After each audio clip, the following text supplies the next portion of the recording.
Hey everyone, ready to dive into something we all think about, like all the time, Yeah, staying safe. absolutely. So you guys gave us this awesome guide on real-life self-defense. Yeah. And I gotta say, I'm ready to get into it. You know how some of this stuff can get kind of vague? Right. Well, forget that. Uh, This guide is all about practical tips, Oh. the kind of stuff that makes you feel more confident or prepared out there. yeah, definitely. It's about equipping you with actionable knowledge, not just theory. Like, what do you actually do? Exactly. It's like less talk, more action, and it covers a lot, like a lot of ground. Yeah. We're talking about everything, home safety, street smarts, what to do if, and hopefully this never happens, but if someone tries to carjack you, staying safe in crowds, even how to travel smarter. There's so much good stuff in here. It's a holistic approach to personal safety. It really is. Okay, so since home is where the heart is, let's start with, I don't know, making our homes feel like those safe havens they're supposed to be. Right, because they should be. Right. Safe haven. Definitely. And one thing that like immediately jumped out at me from this guide is how much it emphasizes shifting from, I guess you could say, reactive to proactive defense. Okay, I've heard those terms before, but to be honest, I'm not always sure what they mean. What do you mean by that? Okay, so it's kind of like this, it's the difference between, knowing how to defend yourself at something happens versus just like making your home like seriously unappealing to intruders in the first place. Okay, I'm picking up what you're putting down. Yeah. So don't wait for something bad to happen. Just prevent it from happening in the first place. Yes. And that's where home security systems come in, right? Because I know the guy talks about those a lot. A lot. And for And good reason. A lot of people, they think those systems are just about peace of mind, like, oh, I feel better knowing it's there. But the data, like the actual data, it tells a different story. Did you know that? No, tell me. Homes with visible security systems, like if a burglar can see it, Yeah. are statistically way, way less likely to be targeted by burglars. Yeah. Way less likely. Oh, seriously? Yeah. I kind of knew they helped, but I had no idea it was actually like that effective. Yeah. It made sense, though, if you really think about it, because, like, burglars, they want easy targets. Right. They don't want to work hard. So if they see a security system, they're probably going to be like, you know what? I'm just going to move on to the next house. That one looks easier. Right. Yeah. So it's all about minimizing those opportunities. Yes, exactly. Okay, so installing that system Yeah. is kind of like sending a message, right? Yeah. It's like saying, don't even try it. Precisely. You got it. Okay, so that's some super, like, actually practical advice. Yeah. But it doesn't stop there, does it? Yeah. Because the guide also mentions some other things you can do to kind of, I don't know, like beef up your home security even more. Yes, it does. It does. And I love that it emphasizes layers of protection. Wow. Because a security system is great, but like if you're traveling or something, adding those portable alarms, Oh, yeah. it gives you like that extra peace of mind. Right, so it's like you're doubling down on safety. Okay, I like that. And what about those escape routes they talk about? That seems like something a lot of people don't really think about. Totally. That's another one that like often gets overlooked. It's like we all know to do a fire drill. Right. But it's like a fire drill, but for a different kind of emergency. Right. Like actually practicing escape routes with your family. Like, where do you go? What do you do if someone breaks in? Honestly, that could end up being life-saving. Yeah, it just makes you think, right, we're all so good about practicing fire drills. Right. But, like, why not safety drills for other potential threats? Exactly. Why not? And while we're talking about it, another tip that kind of like stood out to me was this whole smart lighting strategy. Oh, yeah. That was so interesting. I love that. It's all about making it look like someone's home even when you're not. Yeah. Right. Yeah. So clever. It's so clever.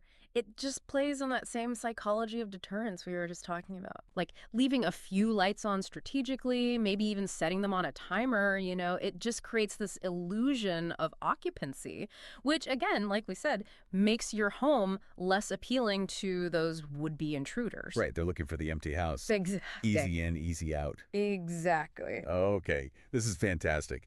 So we've officially fortified the home front. We did it. Check. Yeah. That's a great start. But what about when we're, out in the world navigating those everyday situations that, let's be real, can sometimes feel a bit, I don't know, dicey, Oh, for sure. a little iffy. And that's where I think street smarts come in, right? Exactly. And I think most of us like to think, we're pretty good with that. Like, oh, yeah, I'm street smart. I got this. But honestly, this guide, it really kind of challenges those assumptions. It does. You think you're good, and then you're like, oh, wait a minute. Yeah. You know what really resonated with me, and I'd love to know your take on this, but this whole idea of situational awareness, like that's a skill you can develop. That's not just something you're like born with. Yeah. You know what I mean? It's so true. It's a fascinating concept, right? And Yeah. it's not about being like paranoid, Right. Or like constantly looking over your shoulder. yeah. Yeah. It's about actively engaging with your environment, like really being present. Okay, so how do we actually do that? Like, what are some like practical takeaways Hmm. from the guide? Because they gave us a lot of good stuff in there. Yeah. Well, for starters, I think one of the most important things is ditching distractions. Like, you know those headphones you love? Oh That yeah. phone you're glued to? Yeah. Guilty. They make you like a prime target They do. because you're just not fully aware of what's going on around you. It's so true. Oh my gosh, I'm so guilty of that. Yeah. It's like sometimes I'll be walking and I'll be listening to music or something and I'll realize I have no idea where I am. Right? I'm like in my own little world, oblivious to everything else. And that's exactly what, like, anyone looking to do harm, that's what they're looking for. Right. Someone who's distracted, unaware, and easy mark. Totally. That's such a good point. Okay, that's a wake up call for sure. Putting my phone away right now. Oh, Gonna like engage. yes. And you know what else? Fun. The guide talks about the importance of, like, trusting your gut. Oh, I love that. I'm a big believer in that. Like if something feels off, Right. there's probably a reason. Exactly. Turns out there's actual science behind it. Our brains are, like, literally wired to pick up on these really subtle cues and signals from our surroundings, even if we don't, consciously process them. It's wild. So it's like your subconscious is picking up on red flags that your conscious mind hasn't even had time to process yet. Exactly. Like that little voice in the back of your head. Listen to it. Right. If something feels off, 9 times out of 10, it probably is. Don't ignore those instincts. Don't. And speaking of things we often ignore, the guy also talks about, like, walking confidently. Oh, yeah. Like projecting that air of, I know what I'm doing, I'm going places, don't mess with me kind of vibe. Well, it's not about being, like, arrogant or trying to, intimidate anyone. It's more about, I think, projecting an aura of awareness. Like you said, you know what's up. You're not an easy target. Because criminals, they look for easy targets. All the time. Yeah. And someone who's walking with their head down, shoulders slumped, not paying attention, that just screams easy target. It's like sending out a beacon. Yeah. So head up, eyes scanning the environment, walk with purpose. So it's like you're sending a silent message. Nope, not an easy target here. Move along. Exactly. Simple but effective. I love it. Okay, this is all such great advice. We're talking about being aware, trusting our gut, and that kind of brings us to something that I think, honestly, a lot of us find really scary. Yeah. Carjacking. It just feels so out of our control, you know? It does, doesn't it? It feels so random and terrifying. But you know what's interesting?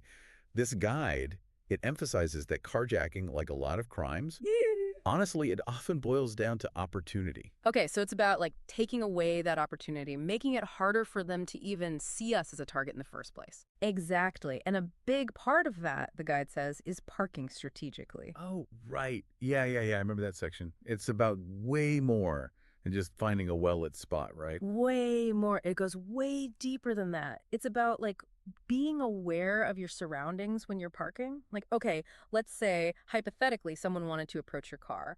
Are there multiple escape routes for them? Or are you parked in a way that makes it difficult for them to approach without being seen?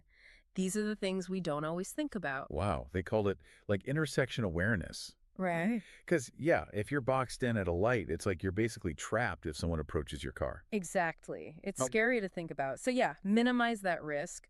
Make conscious choices about where you park. And you know what else really surprised me? What? The guide talks about this whole psychology of looking prepared. Okay, what do they mean by that? Like, what does that even look like? Okay, so for example, even something as simple as a visible steering wheel lock, even if it's not like the most high-tech, expensive one on the market, just having it visible can actually deter a potential carjacker. Oh, interesting. So it's kind of like that security system we were talking about earlier, right? It's like a visual deterrent. Like they see that and they're like, you know what? Not worth the hassle. Exactly. It's sending a message that you're not messing around, you're prepared to protect yourself. I love that. It's like that saying an ounce of prevention is worth a pound of cure or something like that. Right. Exactly. Okay, so we've talked about staying safe at home, being smart on the street, and even avoiding carjacking. Now let's talk about crowds, which it's funny because we've always heard that phrase, safety in numbers. Oh, yeah. But this guide actually, like, directly challenges that whole idea. It does, and for good reason, I think. Yeah. Because while there definitely are times when being in a crowd can make you safer, it can also kind of create this false sense of security, That's a good point. you know? I never thought of it like that. Think about it. If someone has bad intentions, a crowd can be the perfect place to hide. Oh, that's creepy. It's true. And if something were to happen, all that chaos and confusion, it can make it really difficult to react in a way that keeps you safe. It's true. You're more worried about, like, not bumping into people and getting to where you need to go than, like, who's around you and what's happening. Right, you're distracted. And another thing the guide really emphasizes is the importance of like really honoring your personal boundaries, even in a crowd. Yes. That section really stuck with me. Because, oh my gosh, I've definitely been in situations, like, especially on crowded public transportation, where someone's, like, all up in my space, and I'm just like, can you please back up? Right, and it can be really hard to stand your ground, especially when you're packed in like sardines. But this guide, it actually gives some really great tips on how to politely, but firmly, let someone know that they're just a little too close for comfort. Yes. It's about owning your space and not being afraid to speak up if you're feeling uncomfortable, Hmm. which easier said than done sometimes, but it's so important. It is. It really is. And one more thing that stood out to me about staying safe in crowds was this whole concept of always having an escape route mindset. Oh, interesting. Okay, so what do you mean by that? Like you're constantly looking for the exits, even if you're just like browsing for apples at the farmer's market. It's more about even if you're in a totally normal situation, like, yeah, the farmer's market, a concert, whatever, just having a general awareness of, like, okay, if something were to go down, what are my exits? How Right. could I get out of here quickly and safely? So it's like always having a plan, even if you hope you never have to use it. Exactly. You got it.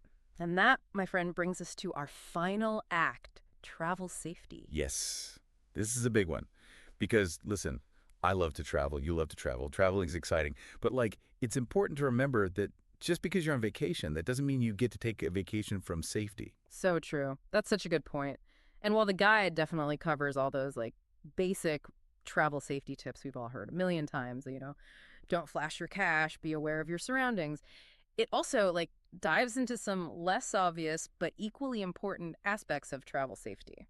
Like what? And now I'm really curious. What surprised you? Well, I was really intrigued by how much they emphasized choosing the right hotel. Like, they made it clear that it's about so much more than just finding a place with a good breakfast buffet or a convenient location. Right. It's about, like, actually factoring safety into that decision from the very beginning. Oh, okay. I see where you're going with this. They talk about like really reading between the lines when you're looking at those online reviews. Yes, because a glowing review about the free continental breakfast, that doesn't really mean much if there's no mention of, like, any kind of basic security protocols. Oh, wow. I'm a little embarrassed to admit I've never even thought about it like that before. But you're so right. It's easy to overlook. Mm. So, yeah, the guide really encourages people to look for specific mentions of like security features, things like well lit hallways, secure entrances, Hmm. those subtle cues that tell you more about a hotel's commitment to safety than whether or not they offer turn down service. Okay. That is brilliant. Yeah. I'm adding that to my list right now. Like Hmm. security over fluffy pillows every time. Every time. What else stood out to you? Something else that really resonated with me was their recommendation to always travel with a personal alarm, especially if you're traveling solo. That's a good one. Just in case. It's like having a little extra backup, especially when you're in unfamiliar territory. It's like that extra set of eyes and ears looking out for you. It's like having a little guardian angel going, woo. Right. Exactly. Okay, wow, we have covered so much ground in this deep dive. Right? From fortifying our homes to being smart on the street, avoiding carjacking, staying safe in crowds, even choosing the right hotel. Like, my head is buzzing with all these great tips. It's a lot to take in. But what's great is that it's not just like general advice, it's actually actionable steps you can take. Yes, and that's what we want, right? Yes. We want to give people actual things they can do. Yeah. So if you had to pick, like, what are your top takeaways? The stuff that's, like, really stuck with you. Okay, for me, it boils down to two main things. Okay. The first is that whole idea of, like we were saying earlier, that proactive security. And it's not about, living in fear or being scared all the time. Right. It's about, like, empowering yourself, taking those simple steps that make yourself and your home, less appealing to people who might be looking for an easy target. Exactly. It's like, install that security system. Be smart about where you park. pay attention to your surroundings, it's like you're taking control. Yes. And then my second big takeaway, it would have to be that whole concept of situational awareness as a skill you can learn. Yes, I love that. Because again, it's not about being paranoid, Right. right? It's about, like you said, being present in your body, engaged with what's going on around you, trusting your gut. And honestly, those are skills that anyone can learn. And I think they can honestly like make a world of Yeah, I difference. totally agree. I mean, seriously, that whole trust your gut advice, that's gold. So for everyone listening, I want you to think about what resonated most with you today.